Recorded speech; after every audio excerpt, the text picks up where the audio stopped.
here. Now, broadcasting from the underground command post, deep in the bowels of a hidden bunker, somewhere under the brick and steel of a nondescript building, we've once again made contact with our leader, Mark Levin.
America, Mark Levin here.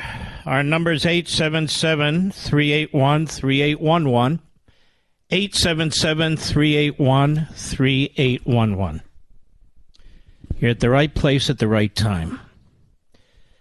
I've read these various reports in the New York Times, the Washington Post, and elsewhere on this report that Durham released on Friday to the Attorney General, and he released today. And if you read the Washington Post and the New York Times, they're basically involved in continuing a cover-up, which they must, because they praise themselves. Journalistic organizations praise them for the remarkable coverage of the Russia collusion story. The problem is there was no Russia collusion. The real story, which the New York Times and the Washington Post and the others didn't report, which we on Fox and here did discuss,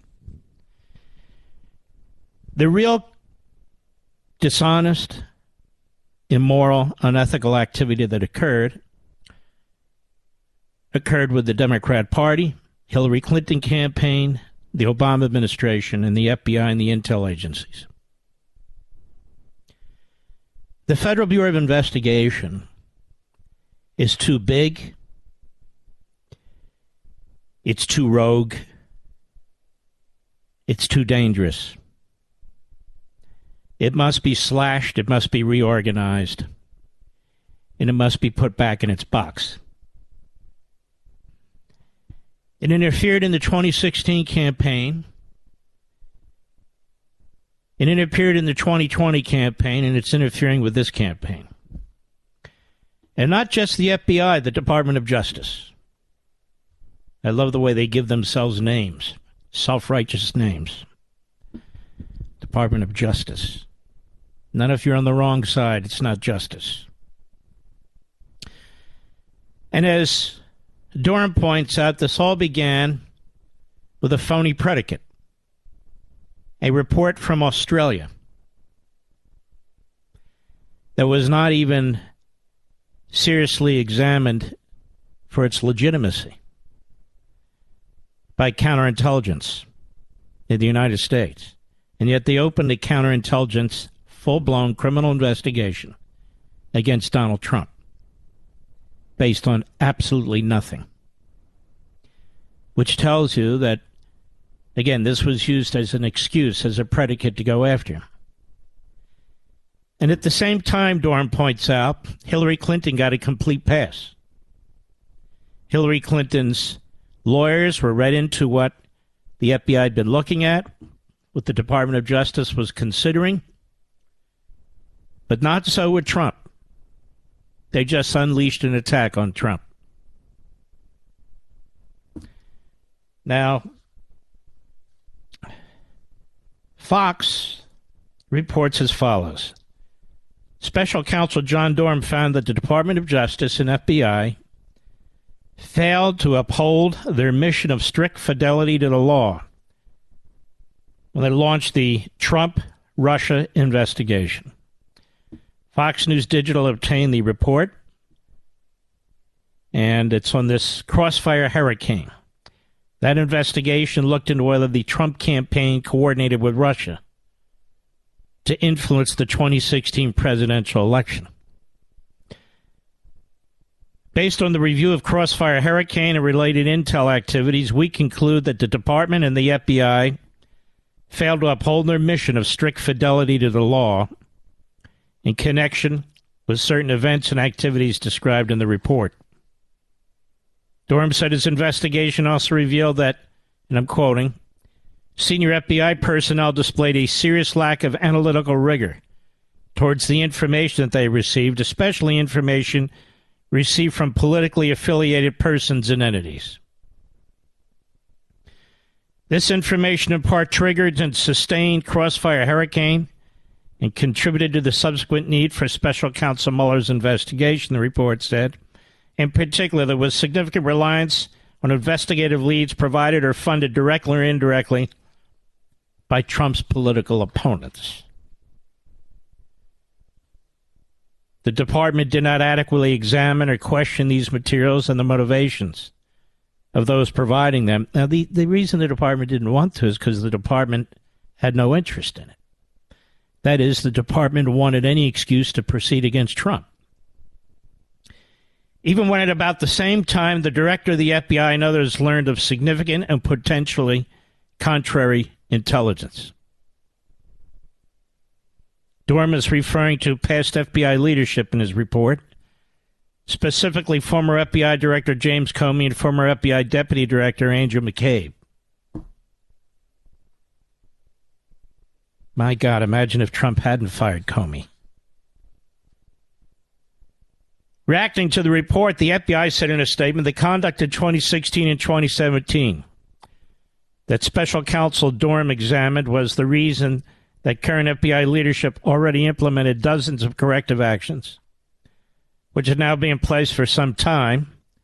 Had those reforms been in place in 2016, the missteps identified in the report could have been prevented. This report reinforces the importance of ensuring the FBI continues to do its work with rigor, objectivity, and professionalism the American people deserve and rightly expect. This is disgusting what the FBI writes and puts out.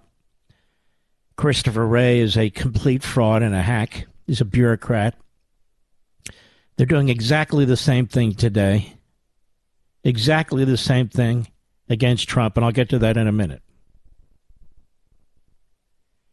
Still, Durham said there is a continuing need for the FBI and the department to recognize, I'm quoting him, that lack of analytical rigor, apparent confirmation bias, and an overwillingness to rely on information from individuals connected to political opponents caused investigators to fail to adequately consider alternative hypotheses, to act without appropriate objectivity or restraint in pursuing allegations of collusion or conspiracy between a U.S. political campaign and a foreign power.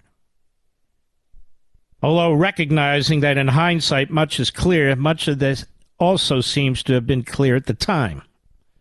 We therefore believe it is important to examine past conduct to identify shortcomings and improve how the government carries out its most sensitive functions. So you can see by Christopher Wray's response today, he has no intention of doing that. We've already made all these changes. It wouldn't have happened if there was an effort today, but there is an effort today.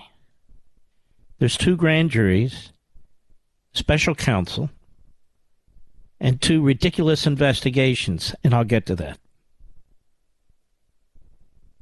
And then, of course, this all triggered special counsel Robert Mueller. And people will point to the fact, well, he brought 3 charges and only 1 guy pleaded, you know, the one that falsified the counterintelligence warrant with FISA. Ladies and gentlemen, I think Durham concluded what we all know, which is anytime you're involving Donald Trump or using his name, they're not going to convict people who have committed offenses in pursuit of Donald Trump. It's not going to happen. That's why he couldn't bring other charges, because when he brought the two, in two slam dunk cases, he lost. These are two slam dunk cases. Sussman, the lawyer, and Danchenko, they were found not guilty. Kleinsmith pleaded guilty and served community time. He's a lawyer, and they didn't even take his license away for altering a warrant. Think about that. Pretty shocking. In other instances, FBI personnel working on the same FICE application displayed at best a cavalier attitude towards accuracy and completeness, the report says.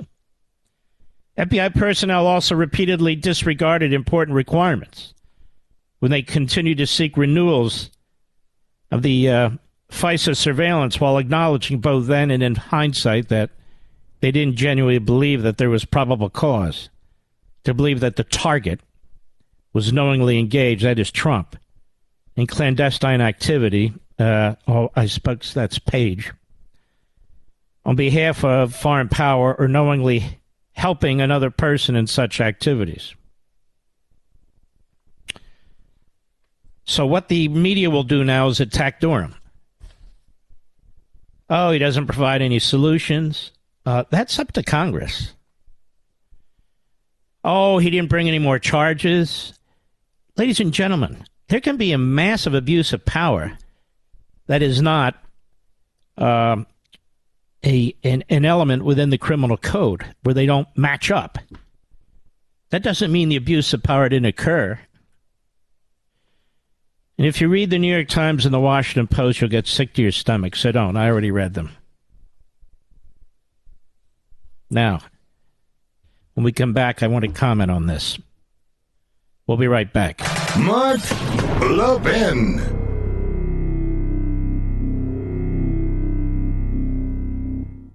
Now, I know you guys are worried. Federal Reserve staff said banking crises fallout could push the economy into recession this year.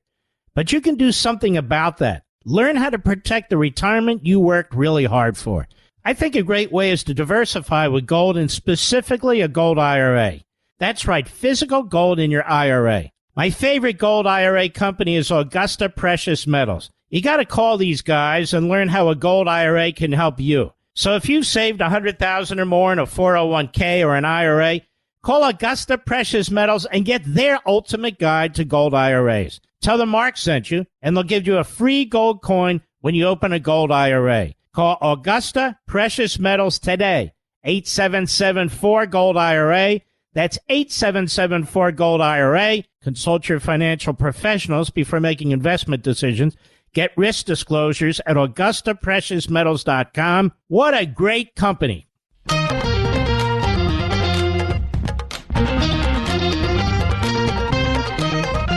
The Federal Bureau of Investigation, a.k.a. the American Stasi, has not fixed any problems. None. And the problem is actually bigger than the FBI and includes the Department of Justice, a.k.a. the Department of Injustice. There was never a need for a criminal investigation over the documents. There was never a need for a criminal warrant.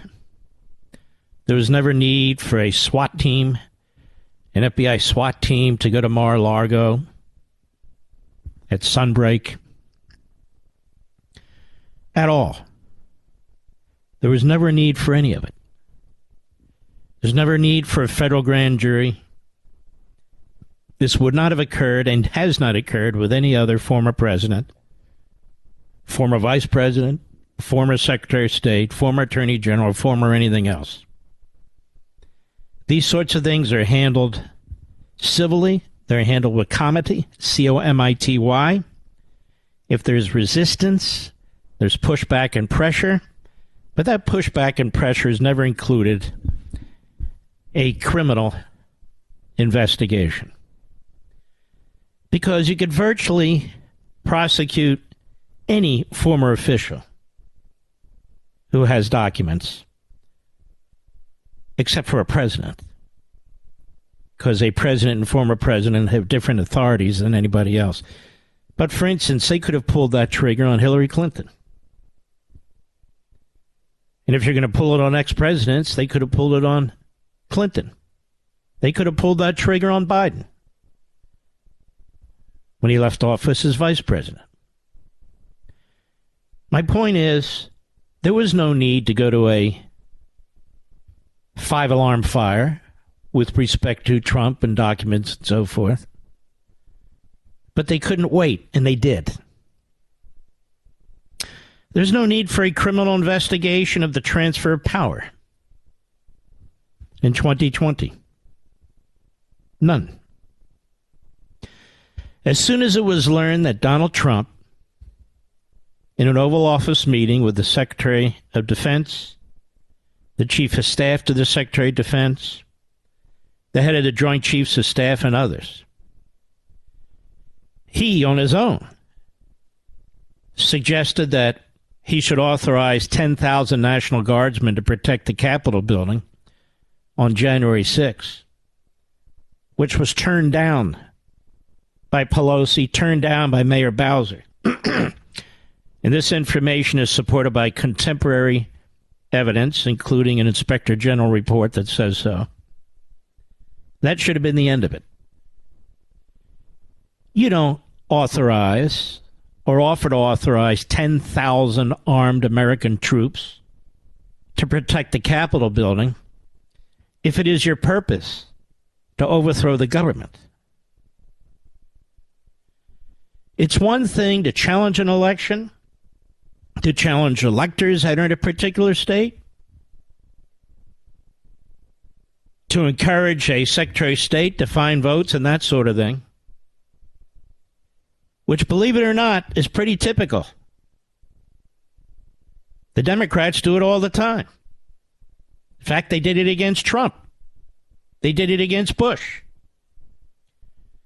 But that's not obstructing an election. That's not, in effect, treason. And so they twist his speeches. They twist his words at the protest or at the rally. They insist that he incited violence. No direct evidence whatsoever, all implications. And that because he led, in many respects, the challenge to the election, that he was trying to prevent the transfer of power, the peaceful transfer of power. And if those 10,000 National Guardsmen had encircled the Capitol building, people would not have been able to enter the Capitol building. So the idea that this man encouraged an insurrection is absurd. And yet there's a criminal investigation taking place in which they're trying to hang that on him as well. Now, I'm not done. I'll be right back. Now, I know you guys are worried. Federal Reserve staff said banking crisis fallout could push the economy into recession this year.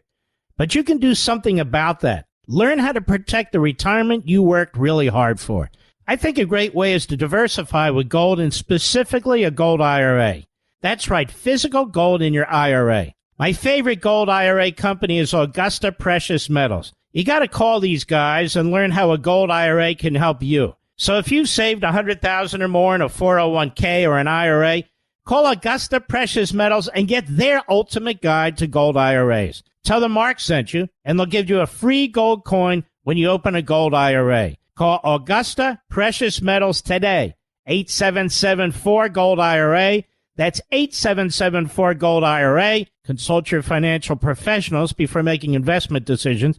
Get risk disclosures at AugustaPreciousMetals.com. What a great company. This is Liberty's 911 hotline. The Mark Levin Show. Call him now at 877-381-3811. Welcome back, America. Then there's the two impeachments. Do you remember what Donald Trump was impeached for, Mr. Producer? Nobody remembers. Well, first of all, they tried desperately to find something to impeach Donald Trump for on this Russia collusion. And they spent 90% of their time looking into this, working with the media, sending out their propagandists like Adam Schiff to say that they had an open and shut case, and so forth and so on. Then they realized they didn't. Then they had a phony whistleblower come forward, whose name you were not allowed to repeat, who talked about a phone call that Trump had, and Trump said the phone call was perfect. Here, I'm releasing the transcript.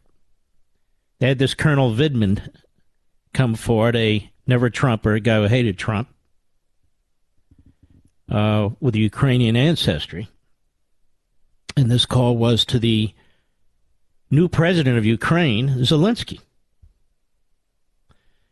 who was cleaning out the old. That is, cleaning out the corrupt prior Ukrainian government and regime. He was the reform candidate. And they hung their impeachment on really one word of one sentence, where they were claiming that Donald Trump was using foreign policy to try and get Biden investigated. That is some kind of quid pro quo where Ukraine would give money, but only if they would investigate Biden and his son, Hunter. That was a lie. But they truncated, that is, they cut short their impeachment investigation. They went right to the conviction. Conviction in the sense of the House making allegations. And rushed it through and sent it to the Senate, where it died. That was the first impeachment. The second impeachment was the effort to tie January 6th to President Trump.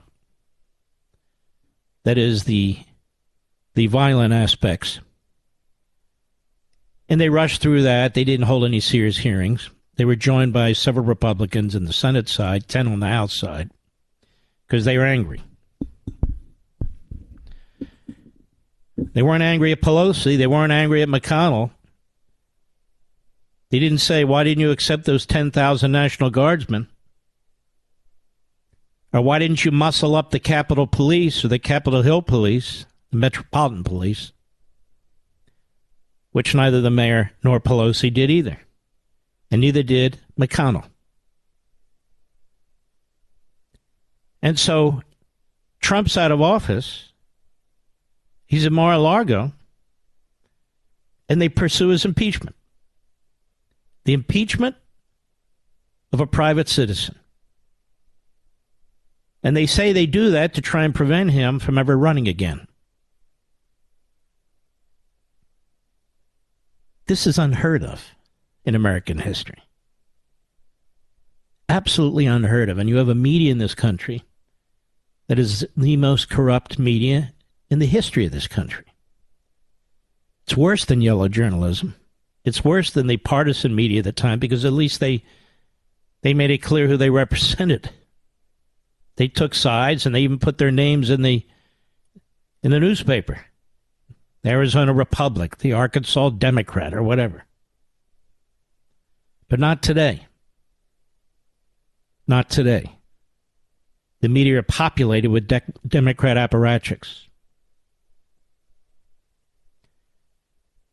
So today you have two criminal federal grand juries in Washington, one on a documents case. It should never have been a criminal investigation. And one on January 6th said it should never have been a criminal investigation of the former president, ever. Then you have Alvin Bragg, the district attorney in Manhattan, who brought a bogus case. Now you have the DA in Atlanta flipping people, threatening them with jail time, prosecution and jail time, if they don't testify against Trump as fake electors. Fake electors? That's a criminal case? I thought that is a Congress matter. No. Fake electors is a criminal case. Really? And then, of course, you have the rape case that was brought after George Conway and another Trumper billionaire got involved, 27 years old. And the woman involved said that she was raped at a department store. She couldn't remember what year.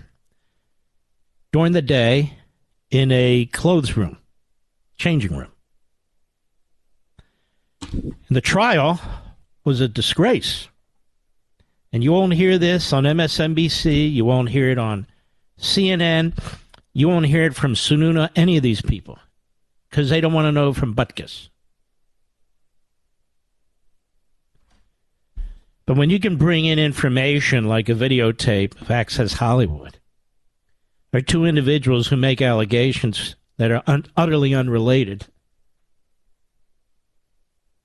And keep in mind, Donald Trump was not convicted of rape. That was the allegation. He's convicted of sexual battery. But that's not what he was accused of. He was accused of rape. And as I've discussed before, it's very convoluted. If you believe what the complainant is saying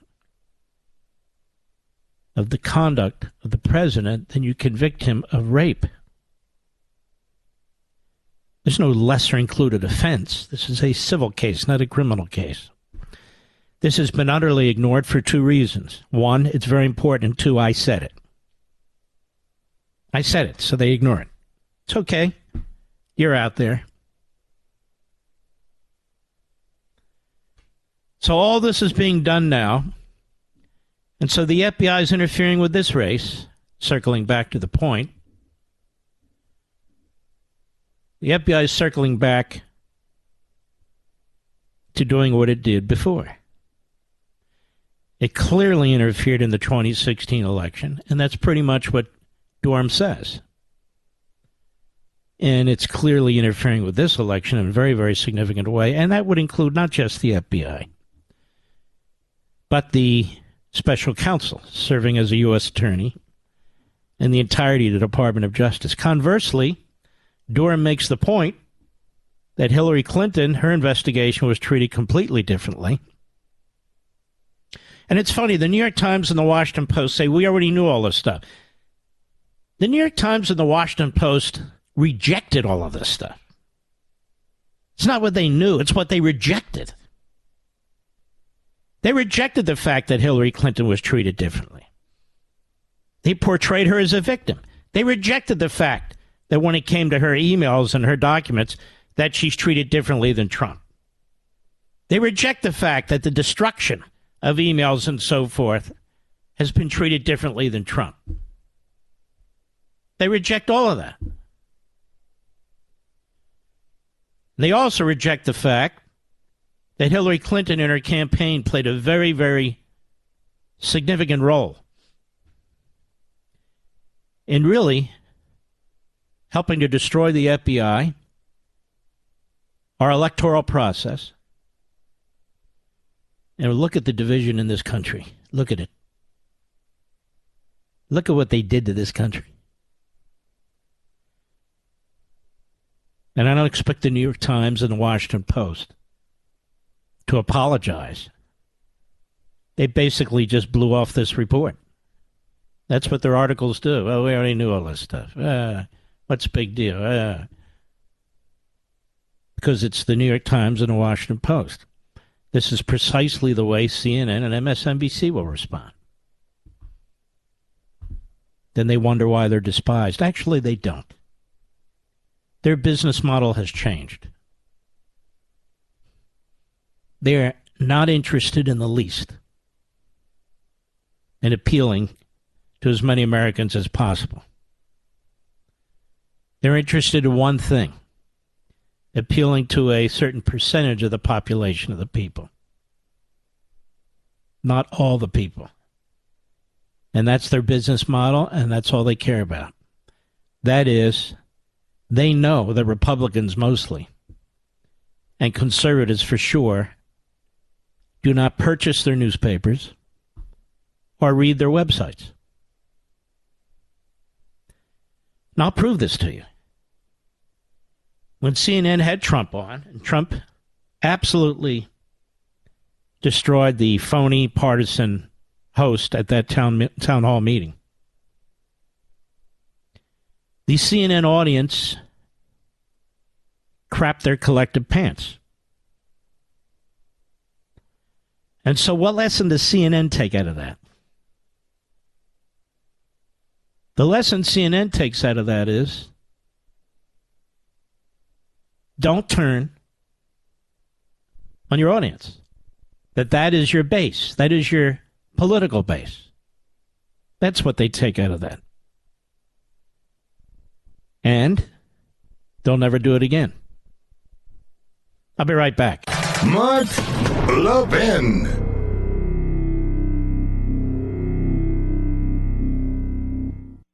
Now, I know you guys are worried. Federal Reserve staff said banking crises fallout could push the economy into recession this year. But you can do something about that. Learn how to protect the retirement you worked really hard for. I think a great way is to diversify with gold, and specifically a gold IRA. That's right, physical gold in your IRA. My favorite gold IRA company is Augusta Precious Metals. You got to call these guys and learn how a gold IRA can help you. So if you've saved $100,000 or more in a 401k or an IRA, call Augusta Precious Metals and get their ultimate guide to gold IRAs. Tell them Mark sent you, and they'll give you a free gold coin when you open a gold IRA. Call Augusta Precious Metals today, 8774-GOLD-IRA. That's 8774-GOLD-IRA. Consult your financial professionals before making investment decisions. Get risk disclosures at AugustaPreciousMetals.com. What a great company.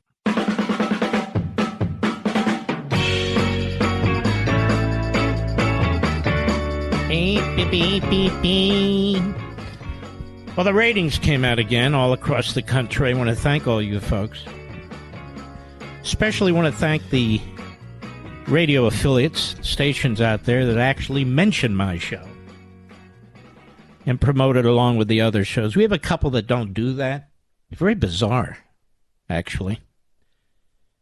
The way I view it is I am a member of the team of every radio station. And we better get very serious about this, because the auto industry is pushing us out of tens of millions of vehicles. That is, they're killing off AM. And I don't think this is just a coincidence. Or the frequency gets in the way. And more of these automobile companies are doing it. It's very serious. So the way AM radio will remain a force, if we do, will be content. Content. Content trumps everything else. If I'm not on a station in a particular geographic area, people find me. They find the podcast, they find the streamlining. They find you. So stations are only committing their own, these handful of stations. Really one station. Its own suicide. If it fails to promote its complete lineup. Because people will go elsewhere. And by the way, in New York, every single month we crush our competition on WOR. Every single month.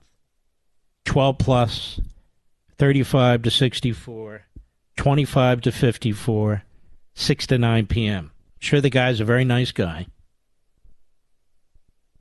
But every month. It just is what it is. And of course, we're up against the Yankees and the Mets, playoff basketball, playoff hockey, 6 to 9 at night. Nobody else is. Not 5 to 6. Not 4 to 5. Nobody else. And this is routine for us. This is the way it is. And that's why the 3 to 6 p.m. hour on the East Coast is the most difficult in radio. And yet here we are, 20 years. So I want to thank you, the listeners. It's the audience. I want to thank you. Because come hell or high water, However these things are managed at the local level, you manage to find us. I'll give you an example. Our podcast is through the roof. It's through the roof. The podcast is simply the radio program. And I am talking with Westwood One in the future about doing a separate podcast from radio, doing both, in order to jack up the podcast numbers and get more traction to the podcast numbers. I mean, a podcast, as well as our terrestrial radio friends. And in order to get on our podcast, you go to marklevinshow.com. You click on the audio rewind at the top and pick your favorite podcast platform. Or you go to your favorite podcast platform, Apple, Google Podcasts, Stitcher, Spotify, and search Mark Levin Show, and you subscribe for free. It's always good to have the podcast in the back of your pocket. Always good. I would encourage you to check it out. Well, if my phone screen were working, I would take a call right about now, but it's not. So let me continue on this. This is going to pass in the next 24, 48 hours. The Durham report. It'll be like it never happened. Like it never happened. The Democrats using the Department of Justice and the Federal Bureau of Investigation, using both against Republicans, against a Republican candidate, against a Republican president, now against a former Republican president who's running for president. And then they won't turn anything over. Sources and methods, they say. Sources and methods. So we have no effective oversight. No effective oversight. And so I want to go back to my proposal. My proposal is to slash the budget of the FBI. Slash it. Slash the number of people. I think the founders of America will be shocked to know that we have this massive federal police force with unlimited power that is militarized by one political party against another. It'll go after parents. It'll go after pro-lifers. It'll go after even peaceful protesters. There has to be something that's done. And if it can't be done by law, it's got to be done by budget. I'll be right back.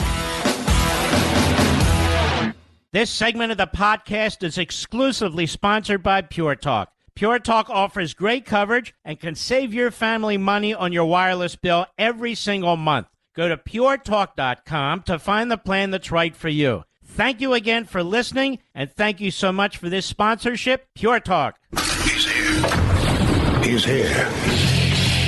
Now, broadcasting from the underground command post, deep in the bowels of a hidden bunker, somewhere under the brick and steel of a nondescript building, we've once again made contact with our leader, Mark Levin. Hello, America. Mark Levin here. You know, how many years ago was this, Rich? I'm trying to remember.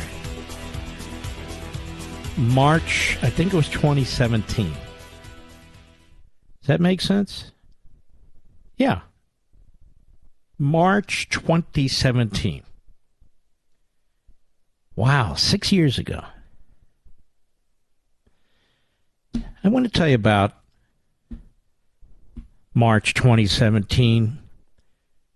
Thursday, I guess that would be the 2nd of March, Mr. Producer. On radio here. Oh, wow. What am I doing up there? Why am I on Fox still? Who knows? In any event, what was going on back then was that afternoon, late in the afternoon, around 3 p.m., I'm going through my research. I'm looking at different articles. And something strikes me. And so I start to go back month by month by month. And more things strike me. And yet that day, the press, and the day before and the day before that, the press were reporting about how the FBI was investigating Trump. There were these odd reports about FISA. These reports were in the New York Times, broadcast media, Washington Post, McClatchy.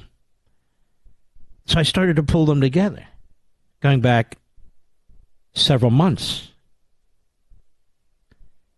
And then I put them in order, chronologically, actually reverse chronological order. And I started to move them back. I said, oh my God. The FBI is spying on the Trump campaign, or was, and now is spying on the Trump presidency. You remember that, Mr. Producer?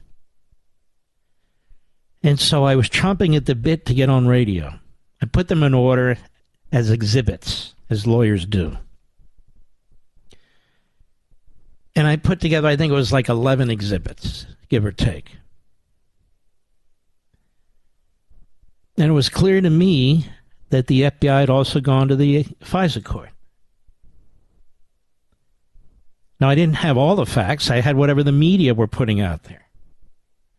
I didn't do an independent investigation. I don't have subpoena power. I don't have investigative staff. I'm not part of the government. I'm not part of Congress. Just little old us behind the microphone and Mr. Producer at the board. But I've been around long enough at justice to know that the FBI was working with the media and they were leaking. And they were spying. So you folks on radio heard it first. On our 400 affiliates across the nation. You know, some hosts say I have 600 affiliates and they count, orange juice cans. We don't play that game. We have 400 real radio stations. You were the first to learn about it. Because on that Thursday evening, I came right out of the box and I explained to you what I found. It hit all the headlines, Associated Press, Reuters, ABC, NBC, CBS, CNN, MSNBC, New York Times, Washington Post, and every single one of them attacked me. Which didn't bother me, but they attacked me. They were complicit in this. I was asked, how do you know they went to the FISA court, the FBI? I said, because it's in your article. I'm just putting together what's been leaked to you and what you're regurgitating. But I'm the one who just put it all together and saw what you're doing. It's not just one newspaper effort. This campaign against Trump is across all media platforms. The FBI's leaking to friendly Democrat Party, corrupt media. But the point is, they're spying on the Trump campaign and they're spying on the Trump presidency. This was picked up by my buddy Joel Pollack, who wrote a piece in Breitbart. And that piece was brought to President Trump. And I remember President Trump calling me after I appeared that Sunday. Remember, the radio show was Thursday. That Sunday, on March 5th, 2017, on Fox and Friends Sunday. And my buddy Pete Hegseth, who's a tremendous patriot, plus he lets me speak. That's why I'll go on Fox and Friends on the weekend. This is a truncated version. But again, Durham in his report indicates that, yes, they spied. But I didn't have the benefit of subpoena power and interviews and all the rest of it. Go ahead, Mr. Producer, go. On your Thursday evening radio broadcast, you laid out a devastating case about executive overreach of the Obama administration, which many believe metamorphosized itself to tweets that President Trump sent out on Saturday morning accusing potential wiretapping in Trump Tower. We want to give you a case here this morning to lay out what you know about it, and the evidence you have for the potential executive overreach of the Obama administration. Well, pleasure to be here. The evidence is overwhelming. This is not about President Trump's tweeting. This is about the Obama administration's spying. And the question isn't whether it's spied. We know they went to the FISA court twice. The question is, who did they spy on? The extent of the spying. That is, the Trump campaign, the Trump transition, Trump surrogates. And I want to walk you through this, the American people. Exhibit 1. Exhibit 1. This is all public. Head Street. 2 separate sources with links to the counterintelligence community have confirmed that the FBI sought and was granted a Foreign Intelligence Surveillance Act court. This is spying. In October, giving counterintelligence permission to examine the activity of, quote, U.S. persons in Donald Trump's campaign with ties to Russia. Let me go on. This isn't me. They say the first FISA request, sources say, named Trump, was denied back in June, denied by the court. Mm-hmm. But the second was drawn more narrowly and was granted in October after evidence was presented of a server possibly related to the Trump campaign and its alleged links to 2 banks. Now, sources suggest that a FISA warrant was granted to look at the full content of emails and other related documents that may concern U.S. persons. Now, I know people are hung up with Trump's word wiretapping. Well, how'd they get access to this server information? Does it really matter if it was wiretapping, electronic surveillance, or whatever it was? Exhibit 2, The Guardian, a well-known right-wing British paper. Here it is, quote, The Guardian has learned the FBI applied for a warrant from the Foreign Intelligence Surveillance Court over the summer in order to monitor 4 members of the Trump team suspected of irregular contacts with Russian officials. Keep in mind, this is during a presidential election. The sitting president, the incumbent party, is now investigating the presidential candidate of the Republican Party and his campaign to some extent. The FISA court turned down the application asking FBI counterintelligence investigators to narrow its focus. According to one report, the FBI was finally granted a warrant in October. Exhibit 3, McClatchy, another well-known right-wing newspaper. Here they have the agencies. Headline, FBI, 5 other agencies, 5 other Obama administration agencies probe possible covert Kremlin aid to Trump. The FBI and 5 other law enforcement intelligence agencies have collaborated for months in an investigation into Russian attempts to influence the November election, including whether money from Kremlin covertly aided presidential-elect Donald Trump. 2 people familiar with the matter said the agencies involved in the inquiry are the FBI, the CIA, the NSA, the Justice Department, the Treasury Department's Financial Crimes Enforcement Network, and representatives of the Director of the National Intelligence. Are you telling me Barack Obama didn't know what was going on in 6 agencies? As you go on, hold on. Okay, keep going. I'm not done. I need to make the case because the media seems to be confused about their own reporting. New York Times, another well-known liberal outlet, intercepted Russian communications, part of inquiry into Trump associates, January 19. The FBI is leading the investigations, aided by the NSA, the CIA, Treasury Department's Financial Crimes Unit.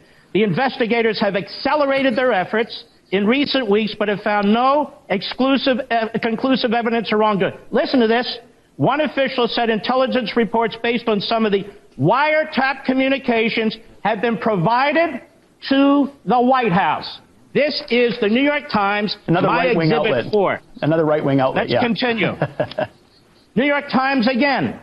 NSA gets more latitude to share intercepted communications. In the final days of the Obama administration, the administration has expanded the power of the NSA to share globally intercepted personal communications with the government's 16 other intelligence agencies before applying privacy protections. Now, why would they do this on the way out the door? Well, March 1, Exhibit 6.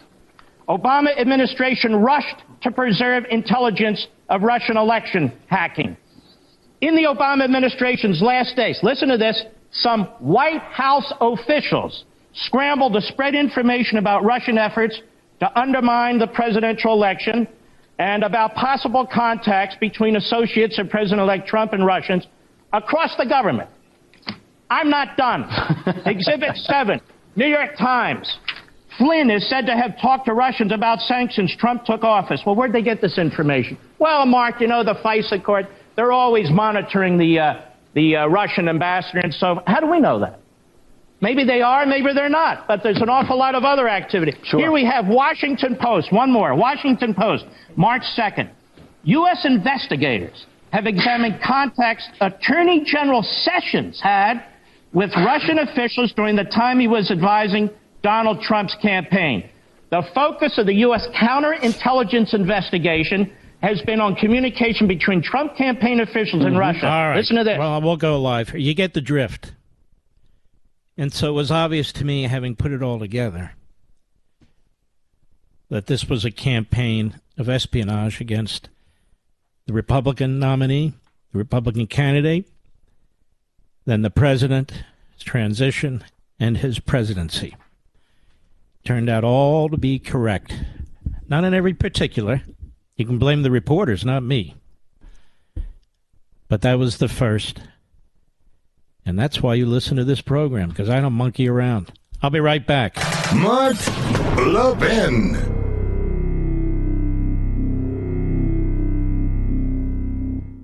Remember the last time you got a quote-unquote free phone? You started out feeling great, then came the hefty activation fees, 4-line requirements, and, of course, the binding contract. Don't fall for it again, folks. Only Pure Talk gives you a free 5G Samsung Galaxy phone without the feeling you've been duped. Just sign up for Pure Talk's unlimited talk, unlimited text, and unlimited data plan with mobile hotspot for just $55 a month and get a 5G Samsung Galaxy for free. That's right, unlimited everything at a fraction of the price of Verizon, AT&T, or T-Mobile. Here's another thing. You'll be on America's most dependable 5G network. How do I know? I'm a customer. Make the switch to Pure Talk, the wireless company I'm proud to stand behind, because they're proud to stand behind me and you. Just dial pound 250 and say Mark Levin, and you'll get a free Samsung Galaxy when you sign up for unlimited talk, text, and unlimited data. Again, go to puretalk.com, use promo code Levin Podcast, Levin Podcast, to start saving today.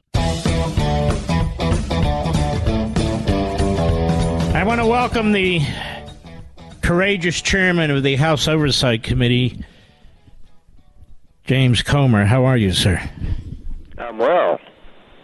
You're going to be heard by more people now than all cable TV put together. Are you aware of that? That's the power of talk radio, especially this show. Anyway, I'm a big fan. I appreciate the opportunity to present the facts. It's funny how you come under attack by the media. And I'm thinking about this before you came on. I'm thinking, all right, you talk about up to 20 shell corporations, millions of dollars flowing in from the communist Chinese. Wouldn't that alone, without anything else, be enough to create curiosity by any journalist? I mean, that is amazing what you revealed there while Joe Biden is vice president of the United States. There's 1,000 questions. It's amazing, and the media is worse than I thought. I had a low opinion of the media going into this, but it's breathtaking the way they're attacking me for having the audacity to investigate Joe Biden. I mean, what we presented and produced to the American people last week at the press conference were three things. Number one, Joe Biden said his family never took any money from China. I think we all knew that, but we actually had the bank records to prove that his family took millions of dollars from China. The second thing we proved is the media has said all along in defense of Joe Biden that none of that money was ever received by Biden while Joe Biden was in office. We showed that was a lie, and we didn't get through all of it. We just went through 2 countries, and there are other countries, but we showed 16 payments from Romania alone while he was vice president, traveling to Romania in charge of Romanian policy and things like foreign aid. So we proved the media was wrong in saying that none of those payments ever happened while Joe Biden was in office.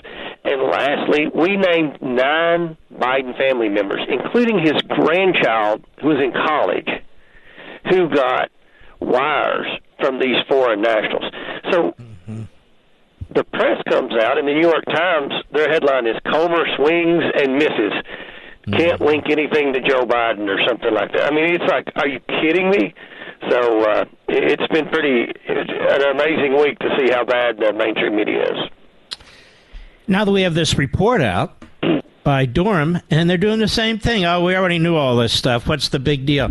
Look, I think we have to just conclude that the media in America are as corrupt as they've ever been, that they are part of the Democrat Party structure, they're mouthpieces and propagandists for them, and that people who really care about this country and checks and balances and accountability and its survivability just have to blow off the media, as difficult as that is, and plow ahead. Now, I am concerned about the FBI director. This guy is sanctimonious.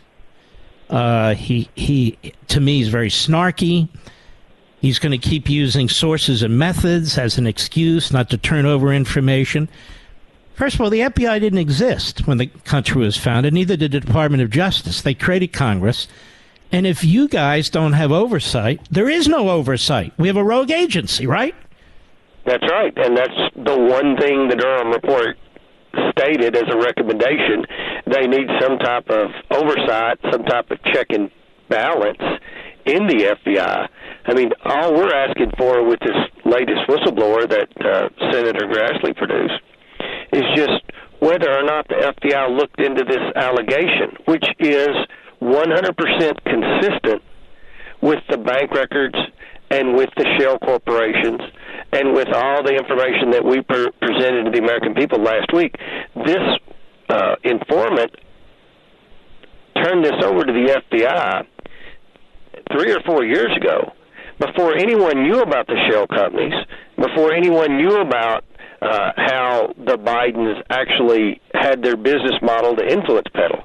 So for this allegation to come out years before we knew the truth about all the LLCs and all that, it gives credibility to the allegation, and it would explain why the Biden family members, 9 of them, have received money from foreign nationals. But the FBI won't even tell us whether or not they looked into it. Yeah, that just can't stand. And I hope if you guys litigate this, you'll fight it all the way to Supreme Court. Mr. Chairman, I have more questions for you, if you'll stick with us, and we'll be right back. Remember the last time you got a quote-unquote free phone? You started out feeling great, then came the hefty activation fees, 4-line requirements, and, of course, the binding contract. Don't fall for it again, folks. Only Pure Talk gives you a free 5G Samsung Galaxy phone without the feeling you've been duped. Just sign up for Pure Talk's unlimited talk, unlimited text, and unlimited data plan with mobile hotspot for just $55 a month and get a 5G Samsung Galaxy for free. That's right, unlimited everything at a fraction of the price of Verizon, AT&T, or T-Mobile. Here's another thing. You'll be on America's most dependable 5G network. How do I know? I'm a customer. Make the switch to Pure Talk, the wireless company I'm proud to stand behind, because they're proud to stand behind me and you. Just dial pound 250 and say Mark Levin, and you'll get a free Samsung Galaxy when you sign up for unlimited talk, text, and unlimited data. Again, go to puretalk.com, use promo code Levin Podcast, Levin Podcast, to start saving today. Mark Levin, the thunder on the right.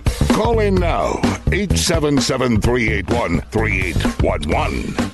It's a pleasure to have Jamie Comer, the chairman of House Oversight, with us. I know he's a very, very busy man. Let me ask you a question. You had mentioned that some of the whistleblowers are getting very nervous and upset and cold feet. What can you tell us about that? Well, you know, you look at the 2 individuals that were involved with him from China. They were reportedly detained, and no one's seen them for a while. You've got the Israeli that was alleging some corruption involving both the president's son and the president, or then vice president. He's missing in Syria or somewhere in that vicinity. And you've got the I don't want to know if the correct term is whistleblowers, but the people that are basically informants for us on where to look, where the shell companies were hid, things like that. These are people that used to be in some type of relationship with Hunter Biden, either a personal or professional relationship. They're all either in court or they literally fear for their lives. Many have been contacted by the Biden attorneys, threatened them because, if you were in business with Hunter Biden, you probably aren't squeaky clean yourself.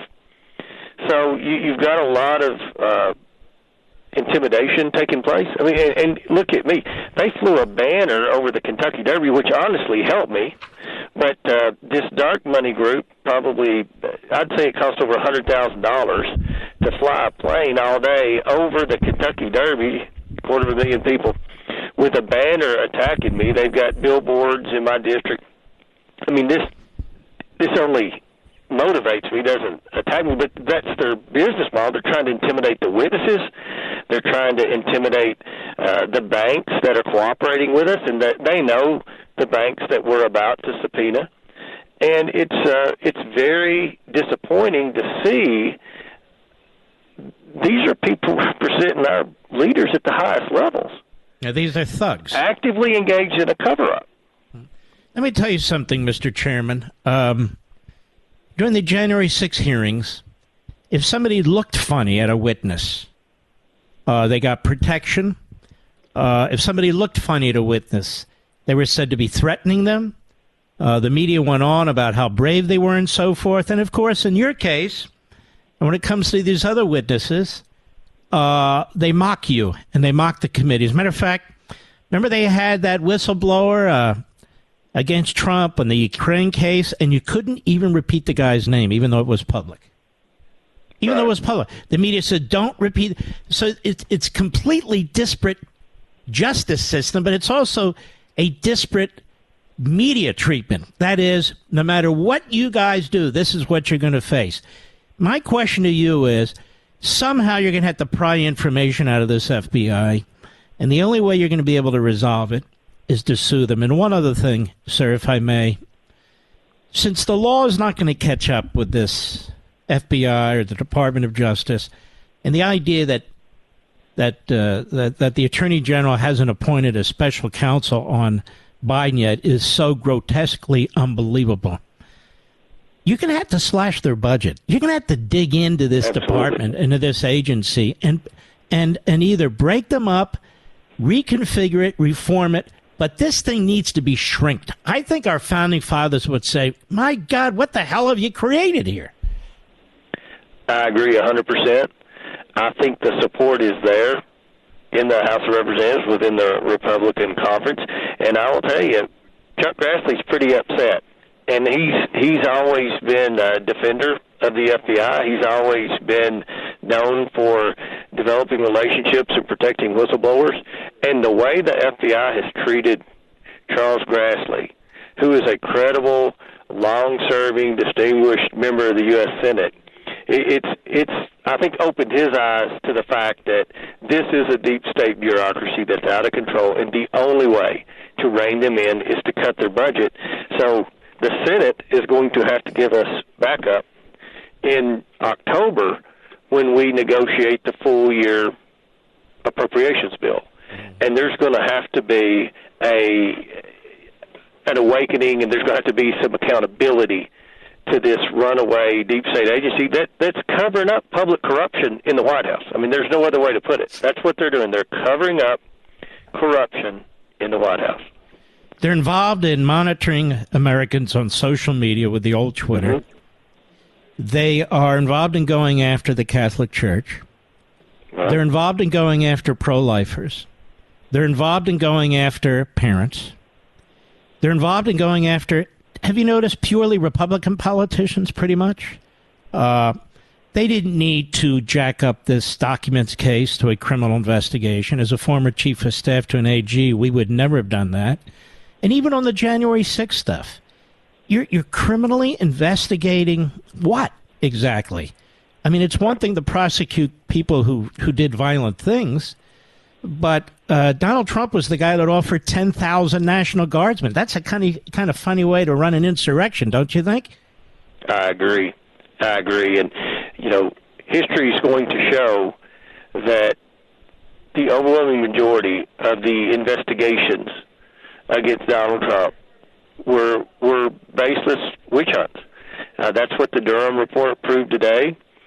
Much of what the January 6th committee produced, especially with respect to they tried to pin it on, I can't even, the guy with the funny outfit was completely fake, and they knew it. Mm-hmm. And it's just so disappointing to see this at the government. We knew that government employees and agencies like the EPA were very partisan, very liberal, and almost a lost cause to deal with. But when you see these same types of employees in the intelligence community in the Department of Justice, I mean, it's a scary situation for our democracy, and Congress is the last thing, because used to the media would hold public corruption accountable. Now they attack any Republican who dares investigate and deliver the facts about public corruption on a Democrat. If it's a Republican, it's okay. But is there that's a no-no. Is there more to come? You don't need to give me specifics. There's a lot more to come. Remember, at the press conference, I said we've subpoenaed 4 banks. There are 12 banks. And I talked about 2 countries, Romania and China. We all know they were messing around in Ukraine, in Russia. Jim Biden, who no one talks about, his shady business dealings were primarily in the Middle East. And then you've got some stuff that's popped up in Africa and Mexico with the president's son. So, yes, there's a lot more to come. It's just taken a long time. They're fighting us every step of the way on getting bank information, on having people come in for transcribed interviews. I mean, it's an uphill battle, but we will get there. We've made a lot of progress in 100 days, and I think we'll make a lot more in the next 100. I think you have. Are the Democrats trying to sabotage the investigation? Every step of the way. When we got those first bank records in from Bank of America, it showed, among other things, a $3 million wire to, for all practical purposes, a shell company that then dispersed it to 4 Biden family members over a course of about 60 days. Jamie Raskins gets everything. That's one thing a lot of people don't realize. When we subpoena information, they make 2 copies, one for the majority and one for the minority. Anytime I issue a subpoena, Jamie Raskins knows about it, who's my counterpart, the ranking member on the Democrat side. Yeah, I know who he is. He's, right, I know. rotten to the core. Yeah. Right, he is. So when that information came out and we were gathering it, he issued a statement to the press and said, well, there was nothing there. All that was there were receipts to Papa John's Pizza and dance recitals. He left out a $3 million wire, plus all the payments to the Biden family members. But the media took what he said and made a story about it, making fun of me because I issued a subpoena and we didn't find anything. A week later, we issued the statement that $3 million from the Chinese Communist Party was wired into this account, Robinson Walker, and then turned around and split a little over a third of it to 4 different Biden family members. So Jamie Raskin just lied to the American people, and the media wrote it. And then I present the media facts, and the headline in the New York Times is Comer swings and misses. I mean, it's a joke. But here's the good news. Half the country wants nothing to do with the New York Times. New York Times promoted Stalin. The New York Times covered up the Holocaust. The New York Times helped install Castro. I mean, their record's pretty lousy, wouldn't you say? Yes, I agree. All right, Congressman, listen, you're terrific. You're a great patriot, and we will have your back here. So God bless you, sir. Thanks for having me on. All right, you take care. He's a good man. He's a good man. He's under a lot of pressure. He's under attacks for doing his job because the media are disgusting. Right, Maggie? Right, Philly? Right, what's the other idiot's name? Right, Peter? No, that's not his first name, is it? I forget his name. Rich, you're not helping me. What's Peter's? Oh, Jeremy. Jeremy. Yes, Jeremy. Okay. Reminder, I'll be on Hannity tonight about 9:25 p.m. Eastern. I'll be right back. Mark Levin.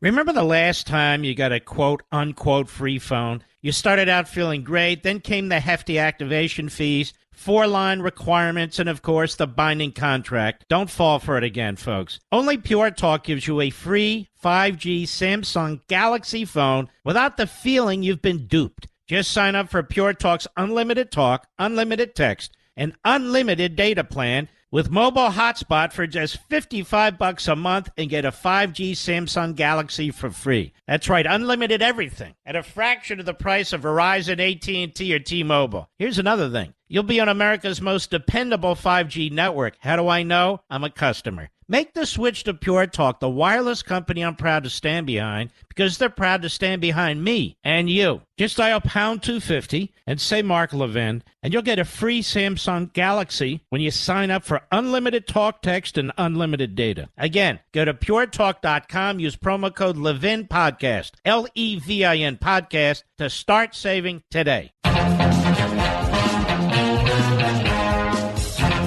Well, here's a biggie.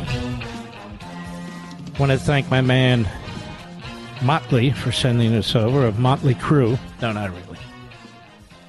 Let's see here. Come on. I don't know what the hell's going on with my... All right, I'll just read it to you the way it was sent to me. You ready, America? Steve Malloy, who's great at Junk Science. Just in from NOAA. You ready? NOAA. April 2023 cooler in the U.S. than April 1895, despite a 1,000% increase in industrial-era atmosphere CO2. Let me repeat this so Joe Scarborough can hear it, because he hangs on my every syllable. From NOAA, they're the ones that supposedly know everything. April 2023 cooler in the U.S. than April 1895, despite a 1,000% increase in industrial-era atmospheric CO2. So this whole thing is a total hoax. Electric vehicles, electric power, not opposed to it, but I am opposed to the imposition of it. Gas stoves, light bulbs. This whole thing is a totalitarian effort by the Democrat Party, which hates us, which hates the country, which hates capitalism, to reach into your home and reach into your lives and ruin them, and to control you and lord over you. A 1,000% increase in CO2 in the atmosphere, and it's cooler today than it was 130 years ago. Got that, Mr. Producer? Here we are. There we go. But here's the problem. It doesn't matter. The party of science doesn't believe in science. Remember? Masks. You know, natural immunity. All proven correct. No masks, that is. Natural immunity. Shutting down everything. Now they're all running away. I never said that. They all said it. Their first and last position is totalitarianism. It's the bottom line. I don't want to blow through this too fast. The temperature today, well, actually, they checked it in April 23rd. The temperature in April, any given day, they checked the 23rd, compared to the same day in 1895. They went back, not last century, but the end of the prior century. Was warmer than it is today. It's cooler in the United States today than it was in 1895, with 1,000% more CO2 in the atmosphere. And you know what's going to happen with that information? Nothing. There are industries built around the Democrat Party agenda. There are people making billions around the Democrat Party agenda. It's like the DEI and ESG industry, the equity industry, people making a fortune off of it. It's like the climate change industry. People are making a ton off of it. I'll be right back.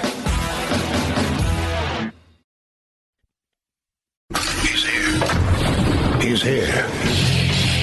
Now, broadcasting from the underground command post, deep in the bowels of a hidden bunker, somewhere under the brick and steel of a nondescript building, we've once again made contact with our leader, Mark Levin. Hello, America. Mark Levin here. Our number, 877-381-3811. 877-381-3811. I'll be on Hannity in about an hour and a half. 9:25 p.m. Eastern Time. Why do I agree to these things, Mr. Producer? Why do I agree to these things? Well, I guess to get the message out. That's the main reason. It's the main reason.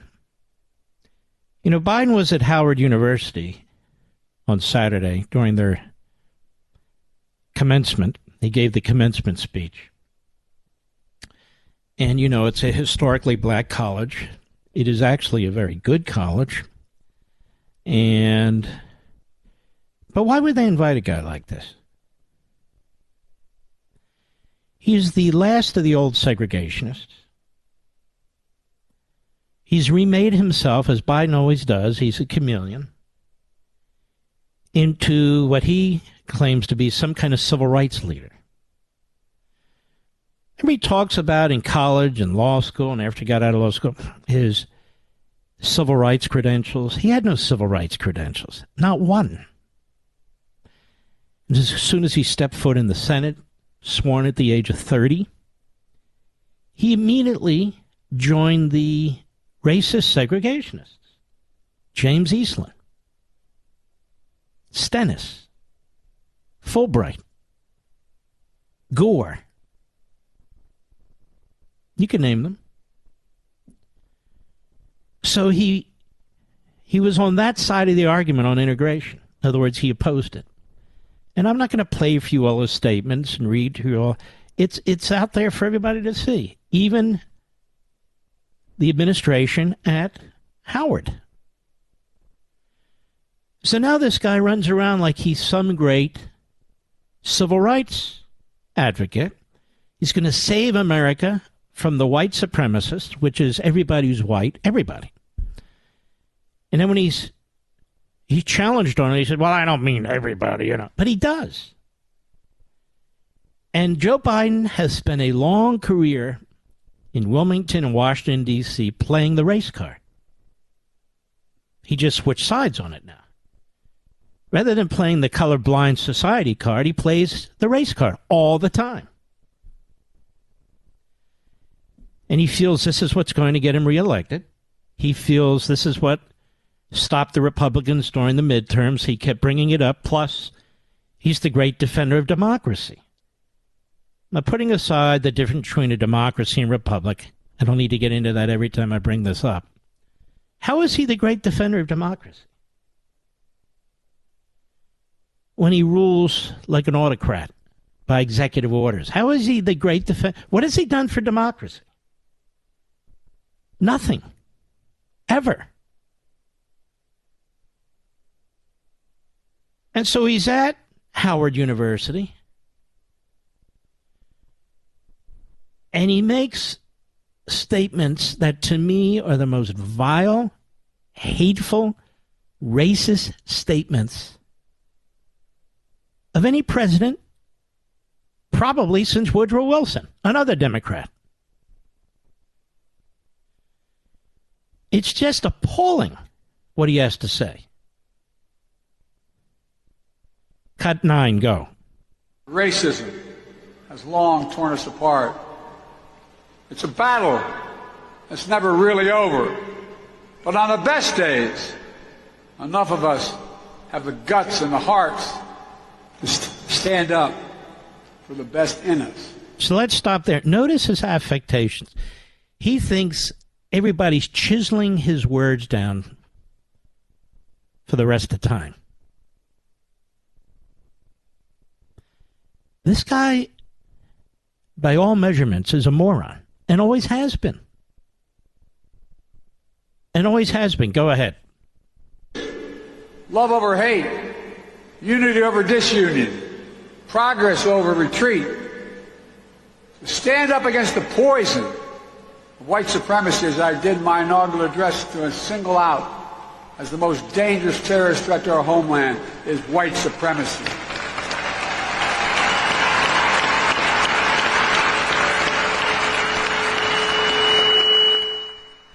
And I'm not saying this because I'm at a black HBCU. I say it wherever I go. White supremacy is the most dangerous terrorist threat to our homeland is white supremacy. No, it's not. Nobody lives thinking the greatest danger to our country is white supremacy. If you're a young black man who lives in the inner city, the greatest threat you face is another young black man who might murder you, because that's what the statistics show. And so as long as people think and speak like this, the real threats to various communities are not going to be addressed.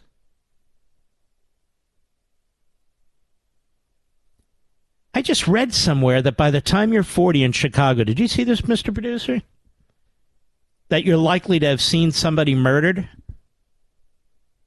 or a murder victim? White supremacy. What are they talking about? He's not talking about the Klan and neo-Nazis. I think we can all agree how disgusting they are. That's not what we're talking about. White supremacy. When you do critical race theory propaganda, it's all whites. They're not even talking. In fact, they're offended if you say you're talking about the Klansmen and the neo-Nazis. No. A white dominant culture, a white privileged culture. This is why he's signing equity executive orders left and right, that Marxist crap. It's nothing to do with the Klan and the neo-Nazis. It has to do with white people, whatever that means. And I still don't know what that means.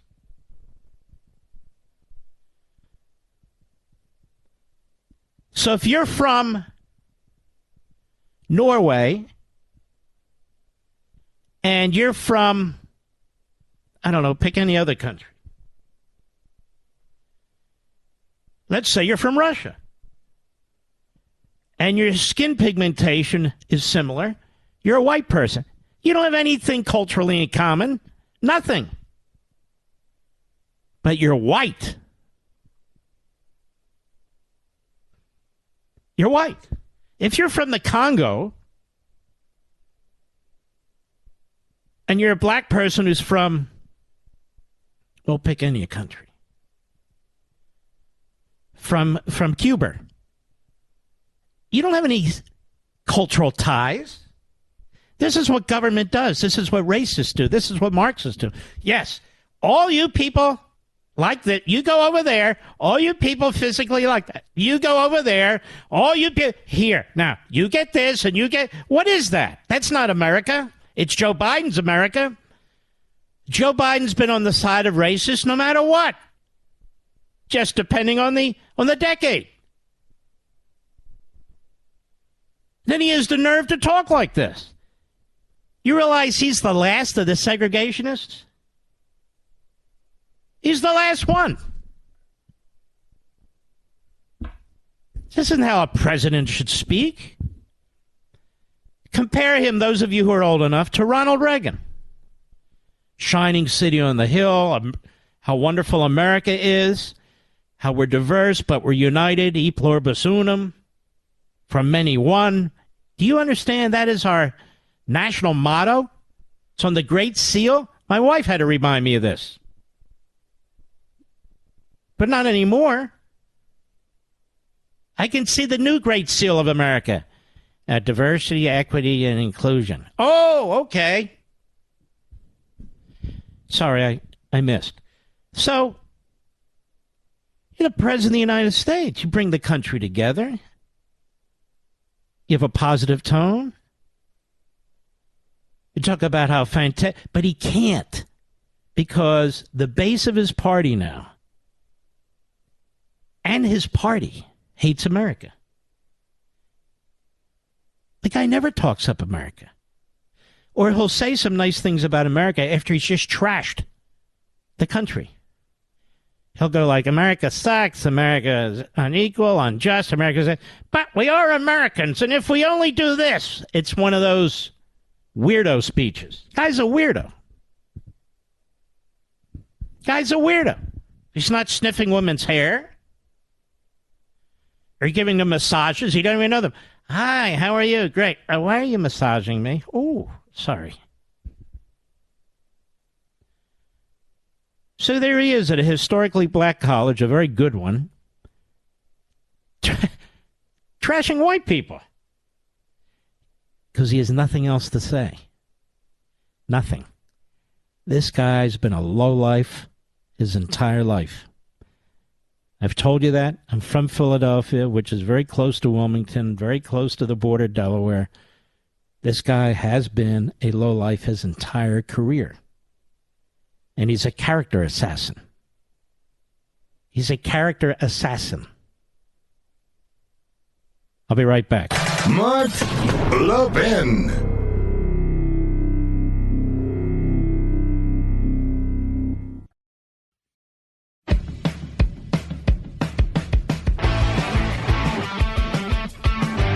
Senator Richard Blumenthal.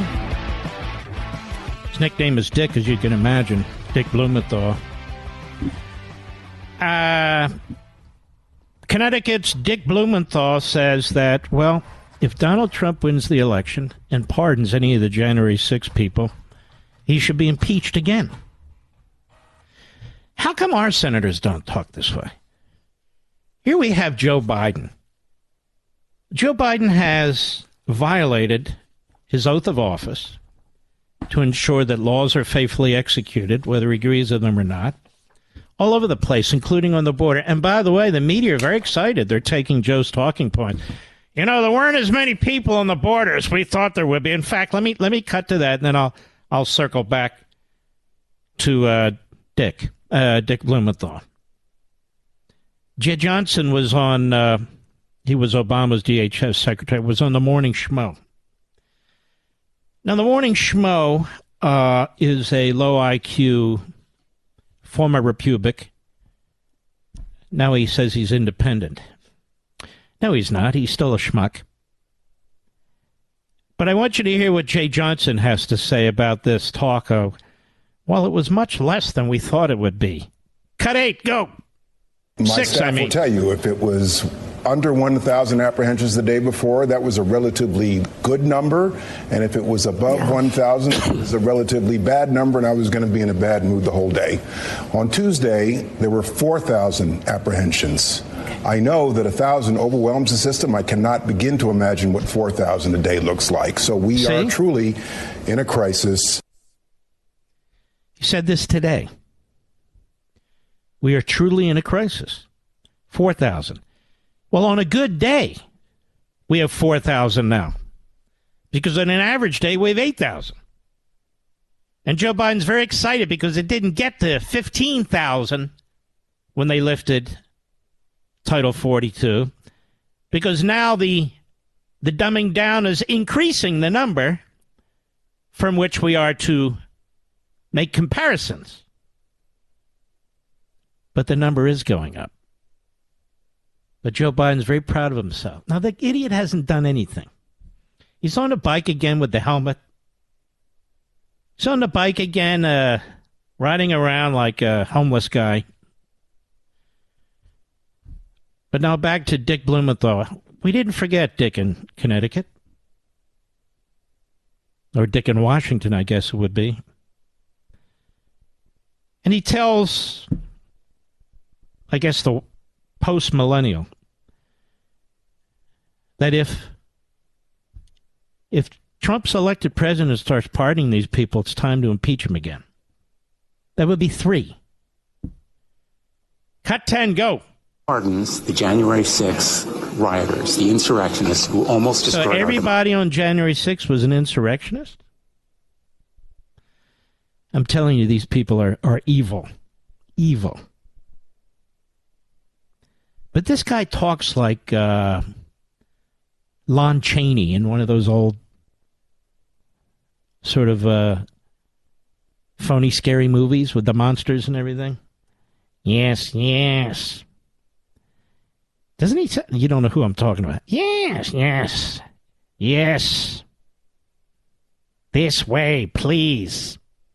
Come this way. Let's start at the top. Dick Blumenthal. Before he does you. Cut 10, go.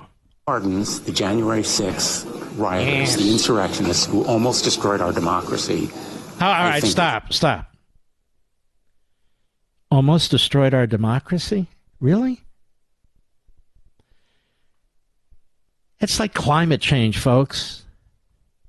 It's like Trump with the cages for young people, you know. They have to lie all the time. They have to take an event and make it 1,000 times worse. January 6th almost destroyed our democracy. It didn't even come close to destroying our democracy. It didn't even come close to destroying our democracy. The Democrat Party is destroying our democracy, a.k.a. our republic. They're doing it every damn day Congress meets. They're doing it every damn day this fool president issues executive orders. Every damn day the bureaucracy is trying to micromanage and destroy our economy. It's the Democrat Party that's destroying America. Isn't it? Isn't it, Master? Yes, it is. I can't do Lon Chaney. I used to be able to. Anyway, go ahead. For impeachment, I think to so violate the American trust by pardoning the January 6th insurrectionists would be itself a betrayal of trust that would warrant an impeachment process. And I think that the motives and the potential influences on him in pardoning January 6th rioters. Insurrectionists? Literally. No, insurrectionists. They're not rioters, they're insurrectionists. Yes. Yes, that's right. So let me get this straight according to this crackpot. Denying Dick. Let me see if I understand this. So if the American people vote to elect Donald Trump, and Donald Trump, who's already said he's going to pardon at least many or several of the people from January 6th, and he's not talking about the violent people. He made that clear, too. The other people. Then if the people vote for him and they know he's going to do that, and if he does it, he's violated their trust. Do I understand that correctly? Now, this lying bag of you-know-what, for years and years and years, he lied about his combat service in Vietnam. He never went to Vietnam. He never saw combat, even though he was in the services, which is fine, but don't lie about it. And he got elected for 20 years. He was the Attorney General of the Nutmeg State before he became a senator. The guy's also filthy wealthy from inheriting money. Those guys are the worst. You want to know the truth? I'll be right back. When the going gets tough, a tough get. Mark Levin. Call him now at 877-381-3811. Ron DeSantis, the governor, at a signing today, he's still plowing ahead, man. DEI, diversity, equity, and inclusion. It's the opposite of everything it says, by the way. Diversity doesn't tolerate it. Equity, Marxism. Inclusion, they mean exclusion. And here's the problem. This is an entire industry. And across our colleges and universities, across our corporations, their HR departments, there are now thousands of these people. Thousands of them all burrowed into the private sector bureaucracy, to the public sector bureaucracy. There's an entire industry here. It's going to be hard to pull them out of their positions one at a time, out of their cushy jobs. It's really quite shocking. Here's Governor DeSantis signing the bill in Florida relating to public schools. Cut 15, go. The first bill that I'll be signing is SB 266. And what this does is reorient our universities back to their traditional mission. And part of that traditional mission is to treat people as individuals, not to try to divvy them up based on any type of superficial characteristics. We're going to elevate merit and achievement above identification with certain groups. And in order to do that, we had to look at this new concept, relatively new concept, called diversity, equity, and inclusion. And I didn't know much. I mean, this is something relatively recent. I mean, Chris Ruvo can talk about when this really started to percolate. I think it had probably been there a few years ago, but then kind of the post-BLM rioting and the George Floyd summer 2020. Stop for a minute. It all started really in the 1960s and 70s. 1960s and 70s. It wasn't called DEI per se, but that's what it was. Go ahead. And on its face, I mean, when I see diversity, I think different viewpoints. Have a robust academic discussion in the university. Isn't that what they're for? In reality, what this concept of DEI has been is to attempt to impose orthodoxy on the university, and not even necessarily in the classroom, but through the administrative apparatus of the university itself. And that manifests itself in a number of different ways. But this has basically been used as a veneer to impose an ideological agenda. And that is wrong. And in fact, if you look at the way this has actually been implemented across the country, DEI is better viewed as standing for discrimination, exclusion, and indoctrination. Exactly. And that has no place in our public institutions. You know, he is fantastic. He is absolutely fantastic. And he would make a great president. I really believe that. So people say, well, who are you backing? Blah, blah, blah, blah, blah. Let these things play out. I'm a big Donald Trump fan. But I also think that Ron DeSantis, his likes come along very rarely. And that's why the rhinos, the Sununus, the Mumumus, the Hindenburg out of New Jersey, I think that's why these guys and gals take shots at these two. Because these are the two thoroughbreds. There's no question about it. These are the two thoroughbreds. And when you see what they did to Donald Trump, and yet he was able to have a fantastic presidency, you can see why people stick with him, and are committed to him. And they're not done attacking him. They're not done. I mean, what was done here, the Durham report lays out what you would expect from the old East German Stasi. And then the New York Times of old, the one that covered up the Holocaust and promoted Stalin, they have no problem with this. None. They're okay. As you would expect, because they've surrendered even the appearance of caring about this country. They don't care about it at all. It's the truth. Now,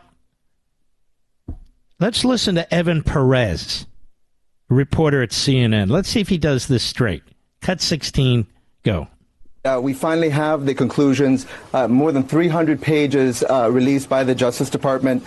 Now, it has now been transmitted to members of Congress who also are going to want to bring John Durham in to review some of the findings. But the bottom line is this. The investigation found that the FBI failed in many, many ways, things that we already knew from a previous Inspector All right, General. this is absolutely a waste of... It's a waste of your time and about 2 minutes of your life to listen to this guy. But here is somebody I want you to listen to. Andrew Weisberg. Andrew Weisberg has destroyed many people's lives. In my view, he was an incredibly reckless prosecutor. He worked on the Mueller report. And now he's all over TV. He's just a hitman. He is a sleazeball, in my opinion.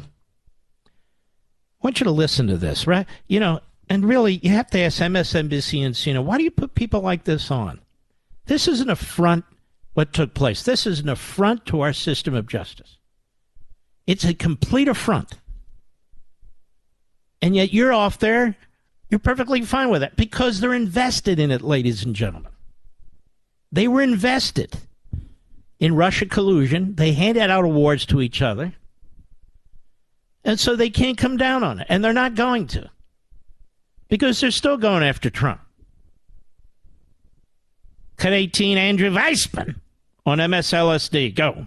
I just think the big picture, if you step back, is for those people who think, this guy's a little nerd. He's a little nerd. Now, he's a former prosecutor. He had a lot of power.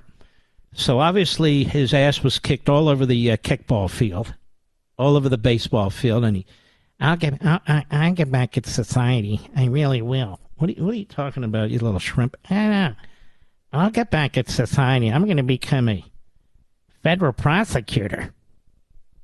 Okay. And when I'm a federal prosecutor, you better watch out there, fella. What are you going to do? I'm going to twist the law. I'm going to use whatever means are at my disposal.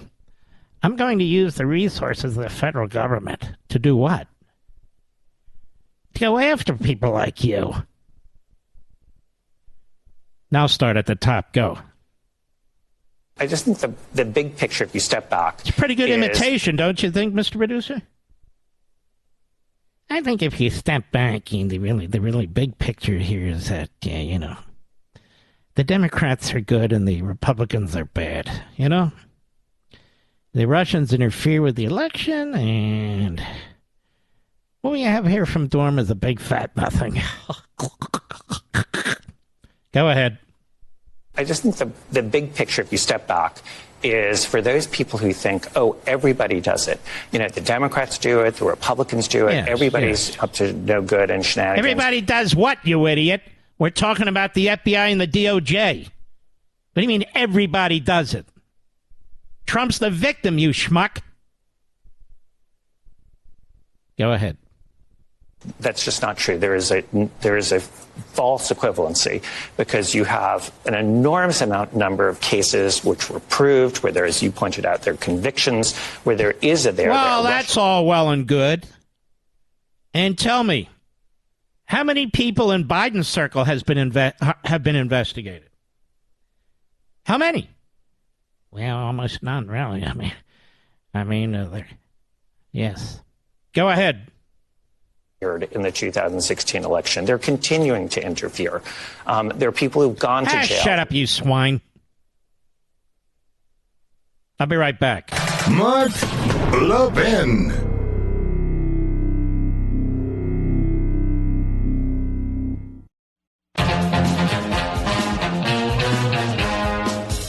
Guy will be on Hannity in a half hour, believe it or not. Live. And at, not dead, live at 9:25 p.m. I've been writing down some things I want to say on TV, too, that I think are very important. Mr. Producer, do we have a caller to whom I shall speak? Any irregular Americans? Regular patriots? That's who we have. All right, give me one. WABC, Alex in Brooklyn. How are you, sir? Hey, Mark, thanks so much for taking the call. I'm going to be looking forward to that conversation you're going to have with Sean. I'm going to, tune into Fox. But I wanted to say that in 2020, our country was very divided, but not as divided as it now. And Joe Biden ran on unifying the country because he wanted people to vote for him, people that want the country to be united. But now that he's president and he has no policies to run on, the only thing he's able to do is, I think it's just to divide us even more. And he's saying, vote for me, not because you like me, just vote for me so you don't get the other party. And that's what his campaign is how he's doing it in 2024. And I think that's also why he doesn't want to come to an agreement with Republicans over the raising the debt ceiling, because he wants us to default so that he can blame Republicans for us having this default situation and our economy possibly going into recession, when he was the one who said he was going to bring both sides to the table. And for months, he wasn't willing to sit down with Kevin McCarthy and even just sit down with him and negotiate. It's despicable. This is the guy that ran to unify the country. And he shows us now it's all because of the votes. It's all about the votes that he cares about. You're 100% correct. He's going to run the most negative campaign in modern American history. He's going to try and frighten his voters to the polls. It's no secret the Democrat Party gets over 90% or so of the black vote. He wants to scare the hell out of black people in this country, as well as other minorities. And so he's going to lie, because that's what Joe Biden's good at. He is a liar. He's going to lie about everything, but especially that he is the guy. He's the new Martin Luther King. He's going to save the soul of America.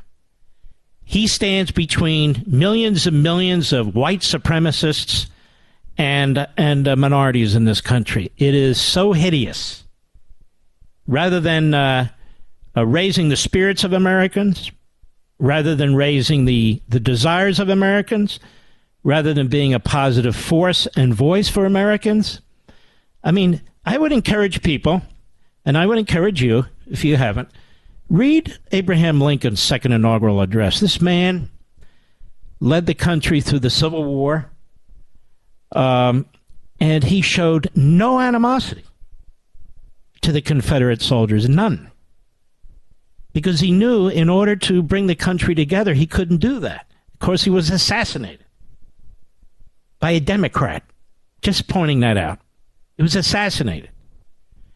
And Ulysses S. Grant, when the Confederacy surrendered, when Lee surrendered, he treated Lee and his general staff and the men in the gray uniforms with respect.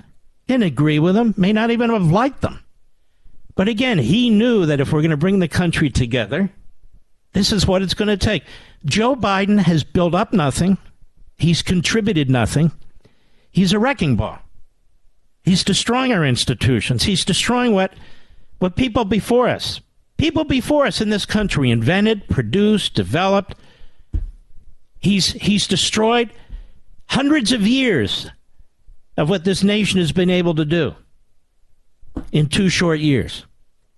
And he's pushing us and pulling us into some kind of a race conflict or something, so he can step in and he's the great savior. It's just horrendous. Everybody knows what he's doing. Anyway, I want to thank you, my friend. Excellent call. We salute our armed forces, police officers, firefighters, and emergency personnel, our truckers, the freedom fighters in Taiwan and Ukraine and elsewhere across the world. And most of all, you, my fabulous audience, thank you. And I'll see you tomorrow, and I'll see you on Hannity in 20 minutes. God bless you.